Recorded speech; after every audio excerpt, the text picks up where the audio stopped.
Hi, welcome to Retiring Well. Folks, we got a great show lined up for you. We're going to be talking about inflation. Isn't that a hot topic right now, right? What's that all about? 2 ways to grow a portfolio. Wouldn't you like to know what they are? How much risk can you take on? All right, let's talk about that. And then finally, I'm going to end with an episode that Mike Reese did sometime back called Beneficiary Blunder. So you're going to want to pay attention. So folks, stay tuned. We've got a great show. Retiring Well, brought to you by Centennial Wealth Advisory, financial advisors specializing in retirement planning and serving all of Northern Michigan. Retiring Well, helping you plan for a successful and comfortable retirement. Retiring Well, plan to retire well. Hi, listen, in this segment, I want to talk about inflation. This seems to be a real hot topic of recent. So, let's talk a little bit about it. What does it really mean? When you have inflation, what you have is high demand, all right? High demand for goods, but you have low supply. There's not enough supply to meet the demand, so you're going to see prices rise accordingly. It's basically, too much money chasing too few of goods and services, right? When you think about inflation, who really gets hurt the most? All right, if you're somebody, living paycheck to paycheck and your gas is going up, your groceries are going up, your rent might be going up if maybe you don't own a home, that's going to impact your spending because you're spending more money towards those kind of things than you can towards other things. Now, why is that a concern? Well, if that's a big enough segment of our economy, all right, that's got less money to spend on goods and services because of inflation, that's going to affect corporate earnings. Overall, right? And then if you've got, corporate earnings on the downturn, you're going to have the market react accordingly because the market as a general rule trades on a multiple of those earnings. So, it is something to be concerned about. Now, some inflation is good, all right? If I perceive that prices are going to be going up in the future, whether that be real estate or maybe vehicles purchase or whatever that might be, furniture, if I think prices are going to go up, I want to buy it now. Right, so that can be a good thing for economy because I'm spending money now because I'm afraid it's going to be more money down the road. So some inflation can be good. The Federal Reserve, they have a role in this. They have what they call a dual mandate. They want to keep unemployment low. Okay, but they want to keep inflation in check. Historically, they'd like to see that be around 2%, which is, kind of where they want to see it be at. Now, of recent, they might at times let it run a little bit higher to make up for maybe some lower, inflation that was there previous to that. But as a general rule, they like to see it be around 2%. Now, high inflation has an impact on our manufacturing, our retail, because the input costs, the cost of the goods either they're selling or manufacturing, if they're going up, then they have to pass that on in cost or eat some of it. You can usually generally experience higher wage costs, during times of inflation because people need more to live on. They're going to demand a little higher wage, so businesses have to react to that. Listen, there's a thing what they call the real return. Your real return is basically what are you earning less inflation, and the net is going to be what you're really earning, right? If I put my money under a mattress, okay, it's fully safe. But if inflation is running 2, 3, 4% and my money isn't making any money, am I not losing money? So I want to be really careful of this. So inflation can absolutely have an impact on our markets, our economy. We want to be paying attention to it. If it's something that you have concerns about and it as it relates to your portfolio and how you're positioned, then certainly give us a call.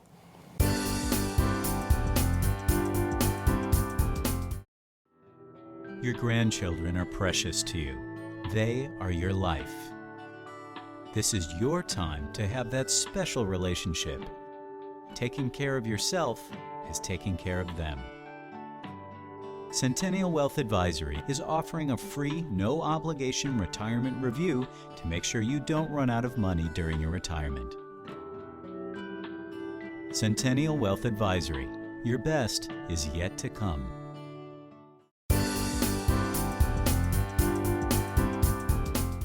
Hi, welcome back. Listen, I want to talk to you about the 2 ways that you can grow a portfolio. Now, one way to grow a portfolio is through what they call yield. Yield in a portfolio is actual interest and dividends being earned on the underlying securities. If I'm a stock, I'm paying a dividend. That's yield. If I'm a bond, I'm paying interest. That's yield. Yield is the actual income. Liken it to a rental house where you're receiving rent income. Okay? Now, the second way to grow a portfolio is through appreciation.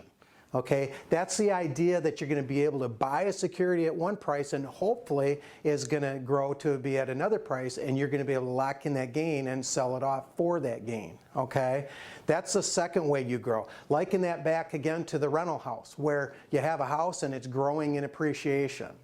Now, what's important to understand is between yield and appreciation is that usually more volatility is associated with the speculative piece. So as you look at your portfolio, very important to understand how much yield you're getting, because the lower the yield, the more you're relying on speculation, the more volatility you're most likely going to have. We have the tools to be able to dive into your portfolio and tell you exactly what your yield is. So I encourage you, give us a call. No cost, no obligation to look at that for you. Wow, what a great start to this show here, folks. I hope you took a lot out of those couple of segments here. You know, inflation, what an interesting topic right now, and you know, so much headlines with that right now. And boy, I think you feel it, right? I don't know if you've made a trip to the lumber store lately, you know, you definitely felt that increase there. You know, some of these costs, you know, naturally we have inflation over time, and how far does our dollar go? But, you know, think about it. When you get into retirement, you know, as you're working, you battle inflation with wage increases, working more hours, whatever that may be. Well, guess what? In retirement, what do you need to do? Well, you got to have that built into your plan and have a very solid income plan in retirement, right, Nick? Yeah, I mean, that's so important. Basically, you've got the two ways to grow your portfolio, right? Interest and dividends or through appreciation. And so what we like to do is map that out for you. I mean, we use a very conservative rate of return, and we'll show you what that looks like. We'll give you that 10,000-foot view so that you can see, okay, well, 30 years from now, this is what it might look like based on your income and expenses, and we plan for that.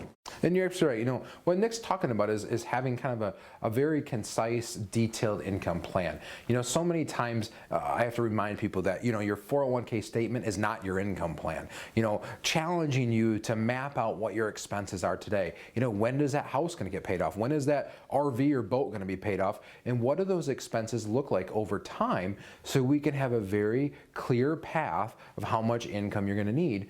As Nick mentioned, there have to be some assumed growth rate put in there to have on their investments.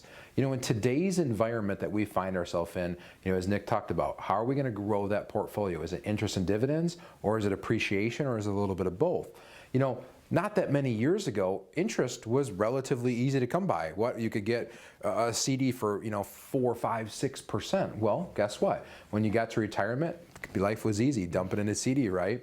But in today's world, it's a little bit more challenging, you know, and so if that's you out there, if you're approaching retirement or in retirement and you're not sure what your income plan is going to be, if you're not sure if your retirement plan is going to meet inflationary times now or in the future, give us a call at the number on the screen. We'd love to sit down, walk through that with you, and make sure that you understand that and how that could play a role in your retirement.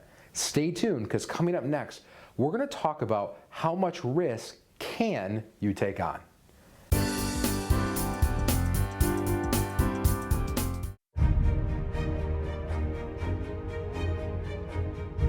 Professional fishermen have a game plan. Knowing what lures and what bait to use is key. As you can see, we aren't professional fishermen, but at Northern Michigan's Centennial Wealth Advisory, we are professional financial advisors. And just like a good fisherman, we have a plan, a holistic approach for your financial future, using income planning, tax planning, estate planning, wealth management, and healthcare planning to help you plan to retire well. We have lived in Northern Michigan all our lives, and we have offices in Traverse City, Gaylord, Petoskey, and Cadillac. Give Centennial Wealth Advisory a call or visit us at cen-wealth.com and let us help you plan to retire well.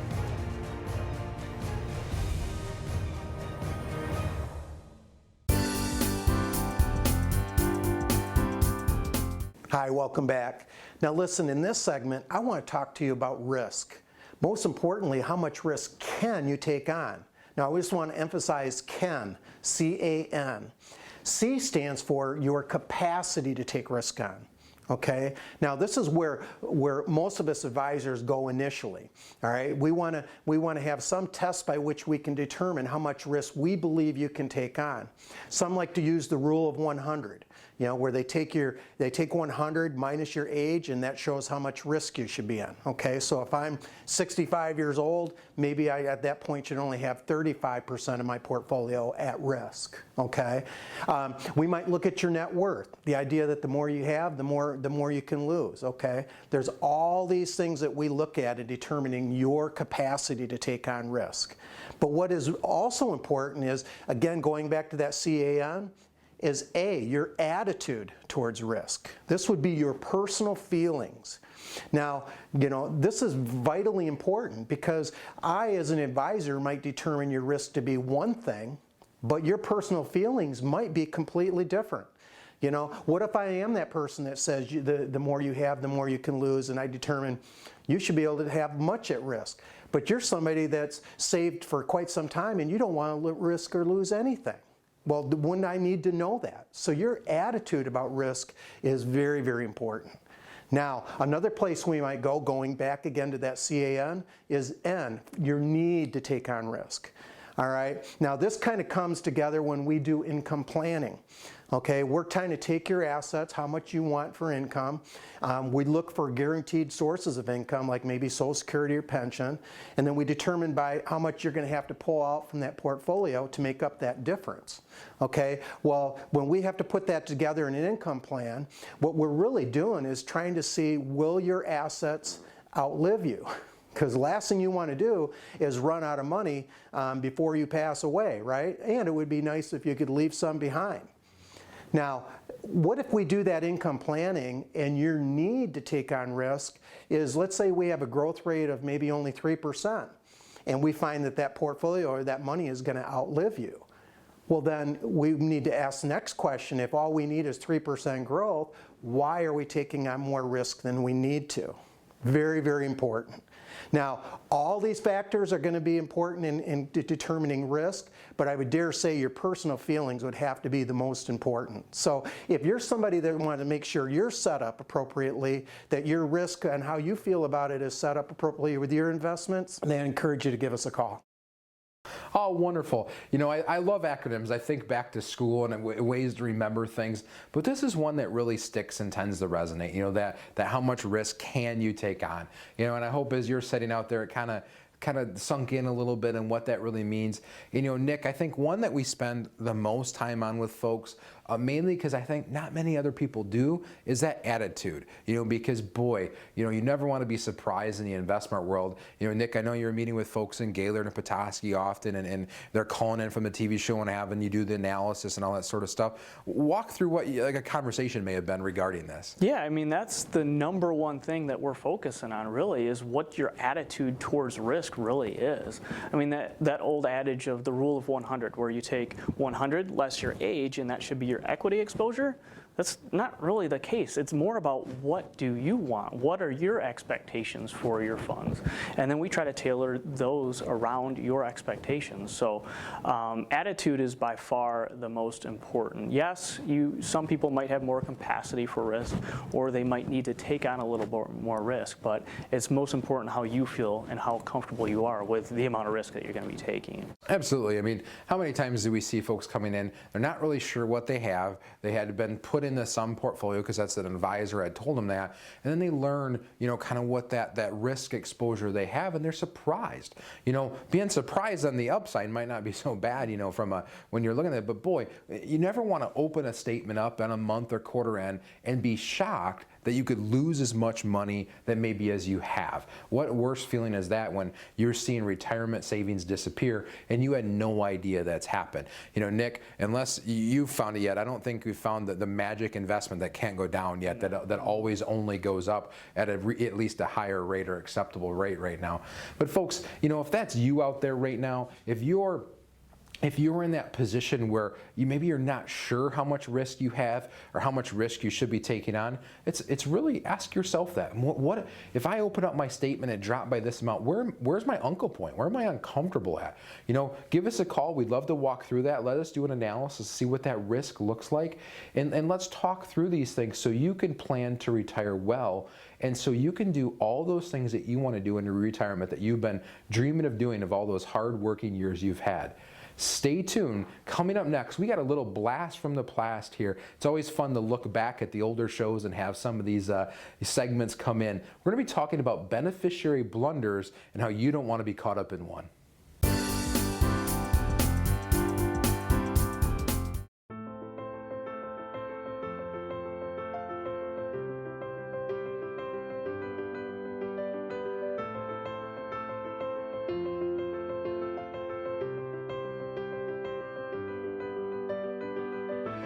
In 1919, the first Zonta Club was formed in Buffalo, New York.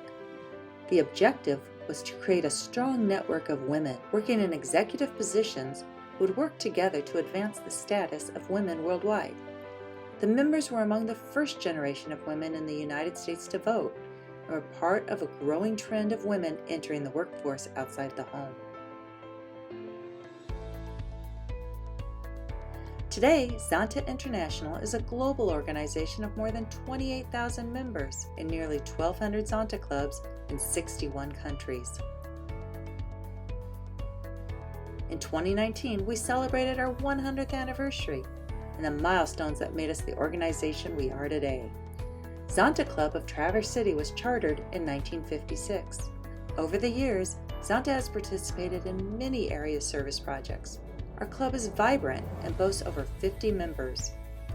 The Zonta Club 2021 ZT Off Golf Outing on June 14th at the Traverse City Country Club was sponsored by Centennial Wealth Advisory, with a great turnout and a beautiful sunny day. I love supporting Zonta golf outings. It's a great organization, great cause, and all the different women that play make it so exciting for us. So thank you all. Thank you, Traverse City Country Club. For 20 years, and it's one of my favorite organizations. Zonta's mission around the world is to promote women and children and to help them, especially in third world countries. And around in Traverse City, we support women and children with scholarships and grants. We are so happy and proud to be able to sponsor this event this year with Zonta. We love what they do in the community. It's such a great organization for women, and we just wanted to be part of it. We get the privilege today of sponsoring 16th hole for the closest to the pin, so we're very happy to do that as well. I celebrated my 44th year in Zonta. I really admire everything that Zonta does. It has helped so many women and children to a better lifestyle, and I'm grateful to be able to be out here golfing. Oh, this is perfect. I really missed having the outing last year, and I love playing golf, and this is such a beautiful venue. I've been a member of Zonta for several years now, can't remember how long, but it is a great group of women. I've made many friendships that gave me a group to belong to in Traverse City outside of just my family. They do a lot of great work in the community from all different angles. I look forward to a great future with them. Well, having worked in Traverse City for so many years, I know Rhonda Estes is the current president of Zonta, and it was wonderful to reconnect with her this morning. My name is Michael Estes. I was a former mayor of Traverse City for 3 terms, and my wife, Rhonda, is the president of Zonta, and thanks to sponsors like Centennial, we're putting out this great outing. I think that when we help women and children who are struggling, that is near and dear to my heart.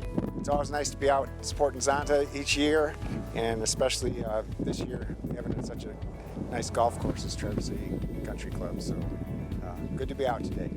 You know, one thing that really impresses me is just the history of Zonta, how long they've been an organization. I mean, I think I go all the way back to when women first had the right to vote.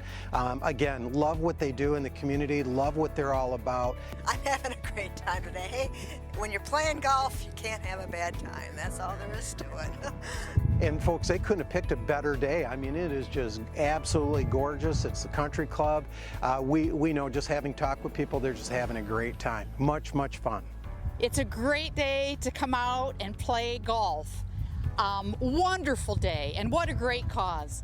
Zonta is a great club, it's a great organization, and I'm a longtime member, and primarily it's because we have a commitment to improve the status of women locally and worldwide. Larry Flint from Centennial, and he's going to award the proxies for hole number 16. All right, there's two prizes, one for a male and one for a woman. For the woman, it's Pat Summers. It's a 1 hour massage. Okay, and then for the men, Mark Guy. And Mark, I hope you like massages too, because that's what we have for you. We really want to thank Centennial Wealth for sponsoring us this year. But no, this scouting's great. We've been doing it forever. Zonta, you rock. We couldn't be happier to be a proud sponsor for them.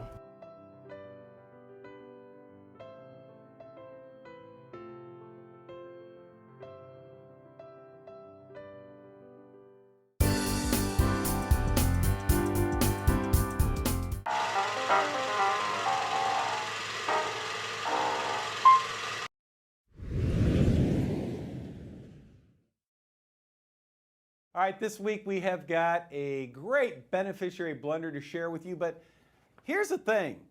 This kind of stuff that we're going to talk about happens all the time. I mean, all the time. And especially we see it when you encounter a situation where you have maybe someone's been divorced, maybe it's a second marriage, but we even see it in first marriages when you have accounts that have been around a long time. Now, what's really happening here is this. A lot of times people just like you don't clearly understand the priority in which accounts are transferred when you die. And what I mean by that is a lot of times you think, well, I'll just change my will or I'll just change my trust and that's going to take care of everything. Well, my friends, not so fast. I've got a great article to share with you about why that's not necessarily true. All right, the title of this article says, A Spouse's Right to Life Insurance Money. Now, in this article, they are specifically talking about life insurance death benefits. But I want to share something with you. Life insurance, 401ks, 403bs, IRAs, 457s, all those accounts, annuities, you name a beneficiary in that account. And that beneficiary designation is top of the line, it rules. It doesn't matter what your will says, it doesn't matter what your trust says, it doesn't matter what you verbally told people or what you've written down. None of that matters. All that matters is, and what we're going to find out, all that matters is what does your beneficiary statement say. That rules everything with one exception, and you want to know the exception. So here the article starts out. I just want to read a little bit of this, not too much. It says, much to your surprise, you find out that someone else is the beneficiary of your spouse's life insurance policy. So in other words, your husband dies or your wife dies, and you're not the beneficiary. I mean, don't you have an automatic right to your spouse's life insurance or 401k or IRA or annuity? Don't you have an automatic right as a spouse? That's what they say. Not so fast. What they say here is, and this is very, very true, they say that you can exclude a spouse. Whoops, got to turn one more page. It says, you can leave the entire death benefit to someone else. The contract owner determines where the money goes. So, or the contract owner of the life insurance, contract owner of the annuity, or the account holder of a 401k or an IRA. Now, what happened is there have been a number of lawsuits about this. Because they gave an example here. They say sometimes an ex-spouse is left on an old life insurance policy. In other words, here's what happens. Warren Hillman, in this example, had a life insurance policy at work. It was worth $124,000. He died at the age of 66, but the beneficiary on that policy was not his wife, Jacqueline Hillman. So what happened was he used to be married to someone named Judy. Judy was the beneficiary on that policy. He died. He never changed beneficiaries. Now his will, his trust, everything said, no, my new wife Jackie gets everything. Who'd the insurance money pay out? Where his will and trust said the money should go, or what the beneficiary said? They paid it out to the beneficiary. Well, they paid it out to Judy. Well, Jackie, not happy, sues. And then lawsuit. Eventually it goes to the Supreme Court. The Supreme Court ruled 9-0. 9-0. They don't rule 9-0 on anything. And they said 9-0, money goes to the beneficiary. You know what? There's been another case called Kennedy versus DuPont. Exact same circumstance, except this was a 401k. And again, they ruled 9-0, it goes to the beneficiary. How about that? So here's the thing you want to know. Community property states are a little different. There are some different rules there, and there are 9 community property states in this country. So if you live there, you need to know what those rules are. But generally speaking, check your beneficiary designations. Folks, if you have questions about this or anything else we talk about on the show, please feel free to give us a call. Oh, what a way to wrap up the show here in talking about beneficiary blunders. And I hope you've never been caught in one of these, because, it can be so devastating to folks, or definitely not be in the wishes of the loved one that's passed away. You know, Nick, one thing that we do here is spend a lot of time reviewing with folks, not only their investments and all that, but that process of that continued relationship is so important. Yeah, I mean, typically what we're doing is meeting with you every 6 months or so. I mean, I have some clients that like to sit down each quarter and just go over everything. But one of those things that we're going over is any kind of major life changes. Do your beneficiaries need to be updated? And that's something that we can take care of so easily, and it's just something that you really don't want to forget to do. Absolutely. You know, life changes. You know, maybe one of your beneficiaries has passed away. Maybe your thoughts have changed about who you want to leave money to. Maybe your children have aged some, or some situations have changes. Folks, you can change beneficiaries, and I know a lot of times it's one of those easy things to forget. Also, if you've moved assets to other places, a lot of times those are circumstances where things can get lost or overlooked or not allocated the way you want to. It's something quick and simple that can be reviewed. You should be looking at these at least annually, if not more, so you're constantly doing that. If your advisor's not talking to you about that, make sure you're bringing that up. Make sure you're having that ongoing review and stuff. So folks, you know, we love all of our clients out there. We love meeting new folks like you out there every day.